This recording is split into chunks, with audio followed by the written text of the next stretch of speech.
आगे आते छोट छोट कपड़ा से पहन के मार्केट में चले छी, छोड़ा सबके अनकंट्रोल है तो हो तो तोरा की करतो। हम पहले बहनी नया का जमाना के डरे। अच्छा तो और कहे के मतलब की छे कि नया जमाना के ड्रेस पहनने छिया, ऐसे बढ़िया नंगे तू घूमती, छोड़ा सब तोरा डाउनलोड करके घर में बैठा देती हो।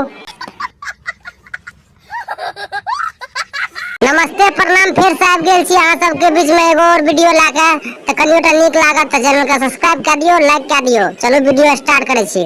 अरे कहरा तारा देख के का मूड तू फरे। गे दादा चोदी तोरा देख के हमर मूड फ्रेश है, एहन मूड फ्रेश है ने मन कर जे घोड़ी बना के पेल दी। 1 मिनट तू जगह पर खार रहता तो और ऊपर से नीचे देखे छो की सब लखा है छो। का हो ऐसे का देखतड़ा? और तोहर की देखबो, तोहर दोनों चबूतरा देखे छियो, ऊपर का होलसेलर देखे छियो, ऊपर का दोनों आम देखे छियो, की देखबे और पापा का जूझ। अच्छा एगो बात समझ में नहीं आवे छे मनी भाई, तू एना छोरी के पीछे कुत्ता जको ना किया छुल करने घोड़े छ, तनी तू तो कुछ बोलबो। ए दिल्ली वाली तू ही लाल किला हो। अच्छा सुनाई नहीं देलका, तनी फिर से कह, की कहला तू अभी? ए